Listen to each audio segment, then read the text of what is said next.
Ya Pak Primus, jadi ini kantor kita ini nggak ada partisi, jadi ini juga dalam rangka untuk mendekatkan kita dengan semua tim.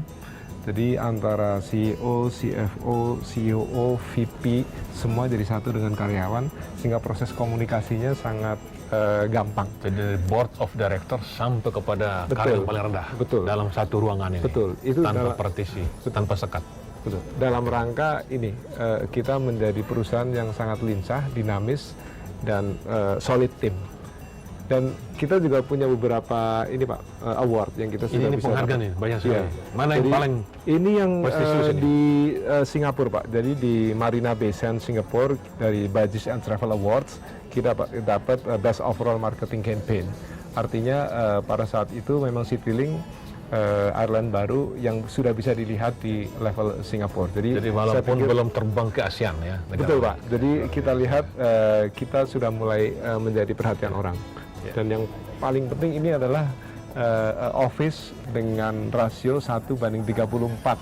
Satu pesawat 34 karyawan itu sangat Satu pesawat 34 karyawan. Kalau sekarang industri 30. Iya. Di industri itu kira-kira satu pesawat sekitar di atas 50 Pak. Jadi kita jauh di bawah industri. Efisien ya. Itu menjadi kekuatan kita untuk bersaing. Baik Pak, ini Citylink sekarang ini sudah di berapa destinasi? 34. Kita udah 36. 30 destinasi, 30 pesawat ya. Nah, secara umum bagaimana kompetisi dari airline di Indonesia agar kita mau tidak mau kita harus menghadapi ASEAN Open Sky. Karena apa? Saat ini pun persaingan dalam negeri sudah begitu ketat, begitu tambah pesawat dari negara lain, tambah ketat lagi. Sementara kita harus menjadi tuan di negeri sendiri. Bagaimana? Jadi dalam menghadapi persaingan ini memang ada dua dimensi yang kita harus lihat. Yang pertama bahwa regulatory issues sama infrastructure issues. Di regulatory issues, saya pikir ada beberapa quick win yang bisa dilakukan oleh pemerintah, terutama bahwa pertama, safety itu tetap menjadi satu kekuatan dari satu negara dengan negara lain. Kategori kita tuh masih dua, sekelas India dan Filipina menjadi kategori satu. Jadi level of safety kita masih di bawah, masih satu level dengan itu India. Karena ada beberapa hal yang harus dipenuhi, termasuk jumlah inspektor, airport yang harus secure, airline juga operator harus safe gitu ya. Jadi memang itu PR kita bersama. Jadi dan kita apa harus dilakukan oleh pemerintah untuk menaikkan level of safety kita nih? Karena jangan sampai itu menjadi barrier di antara negara-negara yang kategorinya lebih tinggi. Apa yang harus dilakukan oleh pemerintah untuk menaikkan level ini? Jadi ada beberapa yang harus dipenuhi, semua compliance terhadap baik regulatory issues, artinya bahwa ada kebijakan-kebijakan yang bisa mempercepat untuk dikasih apa ya, terutama yang paling penting adalah inspektor dan ini, karena mereka akan menjadi satu ukuran cukup nggak pertumbuhan pesawat yang ada di Indonesia dengan pertumbuhan SDM yang menangani. Betul. Nah, itu adalah kekhawatiran dari konsumen. Ya. Kita kalau naik pesawat, siapapun juga pasti berdoa mengharapkan safety. Ya, itu yang pertama, Pak. Yang kedua bahwasanya kita harus melihat platform persaingan di ASEAN ini, kita sudah berada pada platform yang seimbang nggak? Jadi yang pertama kalau kita lihat harga aftur aja kita berbeda hampir 13% dibanding negara sebelah. Kemudian bea masuk mereka sudah dibebaskan, kita biaya masuk sebenarnya sudah 0%, tetapi proses birokrasinya membuat kita itu tidak bisa menikmati biaya masuk 0%. Nah itu kan membuat satu cost structure yang berbeda pada satu platform persaingan yang akan menjadi terbuka. Betul. Dua hal itu negara lain lebih unggul dari kita ya. Itu yang harus kita beresin. Karena itu saya pikir quick win yang bisa dilakukan dengan lebih cepat. Ya. Itu regulasi. Betul. Kalau infrastruktur tadi? Jadi infrastruktur itu terkait dengan bagaimana ini semua pengoperasian bandara, navigasi dan sebagainya itu menjadi paling efisien. Kan efisiensi di operating cost di airline akan menjadi kekuatan tersendiri. Airline Indonesia atau maskapai nasional jadi punya daya saing yang sama paling tidak dengan mereka. Itu menjadi satu kekuatan juga. Sekilas bagaimana rencana Citylink ke depan? Adakah rencana go public tahun 2015 atau selamanya 2016? Karena kinerja tadi seperti digambarkan, high growth ya saya pikir. Betul Pak, jadi kita sudah punya 5 years business plan yang kita namakan Megalip Program. Salah satu milestone kita adalah pertama, tumbuh harus sesuai dengan pertumbuhan pasar. Kedua, kita akan punya milestone untuk go public. terutama dalam 3 tahun kalau pertumbuhan positif growth ini kita bisa pertahankan dan akan menjadi sesuatu yang prospek yang kita bisa jual, maka valuasi Citylink akan menjadi bagus. Makanya kita di end game dari 5 tahun bisnis plan ini adalah go public dan menjadi leading LCC. 5 tahun ke depan go public. Ya, termasuk dalam periode itu. Kalau bisa lebih cepat, itu akan jauh lebih baik. Karena kita udah start dari 2012 sebenarnya. 5 tahun program itu dari 2012 sampai 2016 bisa? Saya rasa kalau tahun ini kita sudah masuk ke di atas air, tahun depan di atas air lebih tinggi lagi. Sudah bernapas ya. 2016 saya pikir udah punya valuasi yang sangat layak untuk dijual di publik. Pak Arief, dalam 2 tahun terakhir ini, sejak spin-off dari Garuda, Citylink bertumbuh luar biasa. Dan ini tidak terlepas dari bagaimana manajemen Pak Arief, bagaimana kiat membesarkan perusahaan ini. Tentu bagaimana filosofi hidup Pak Arief sendiri sebagai CEO. Tetapi jawabannya nanti kita tunggu segmen berikut. Kami akan kembali setelah yang satu ini.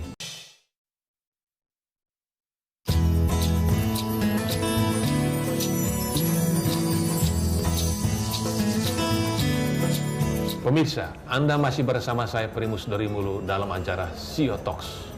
Pak Arief, dalam mengelola perusahaan ini dan sudah dilihat hasil yang 2 tahun ini, high growth, apa filosofi dari perusahaan ini menjadi company values yang harus diimplementasi dari hari ke hari?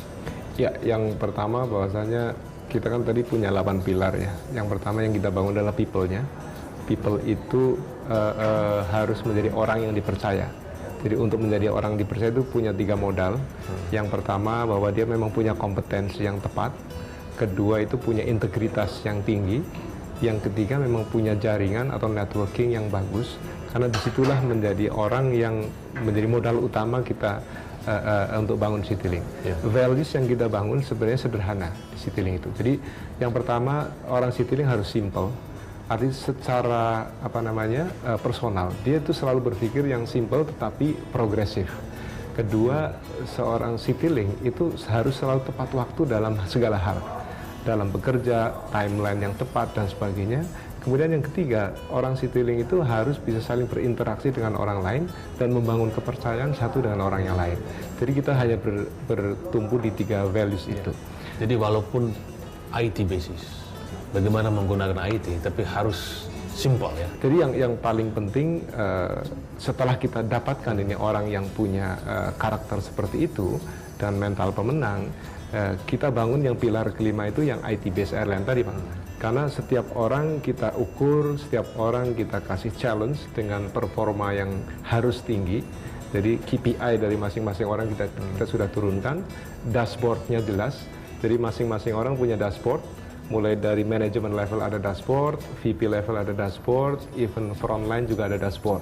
Karena dengan cara itu kita bisa masuk membawa Citylink dengan tumbuh dengan baik, untuk bisa menempatkan diri di antara pelaku-pelaku yang sudah lama di dunianya. Kalau integrity, kompetensi, networking itu bisa dipahami, tapi bagaimana bisa melihat karyawan mempunyai mental pemenang? Bagaimana melihat? Nah, itu kita mulai dari challenge ya.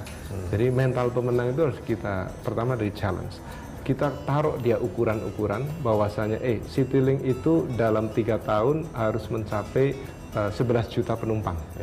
Artinya bahwa kita sudah jelas dengan modal itu setiap orang harus punya mental pemenang, harus tidak punya rasa tidak kenal menyerah, harus tahu bahwa angka 11 juta tahun depan itu menjadi challenge bersama, dan kita akan lihat orang-orang itu harus melihat bahwasanya semua yang akan menjadi challenge itu menjadi tantangan, bukan menjadi sesuatu yang beban buat dia.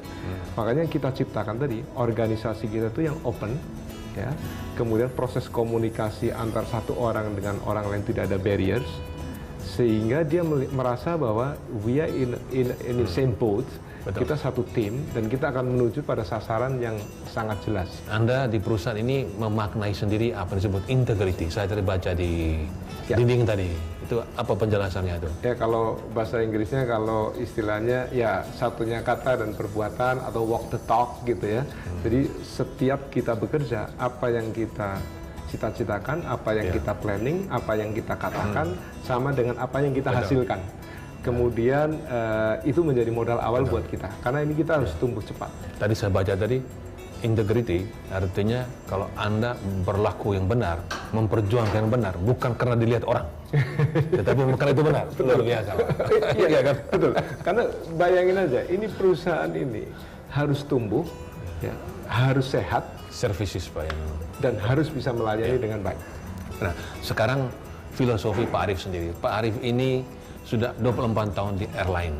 Sekolahnya dari Eksakta, kemudian perguruan tingginya belajar di ITS, Teknologi Industri ya. Ya. Walaupun kemudian ada pendidikan tambahan manajemen, tapi saya pikir yang core di situ dasarnya itu.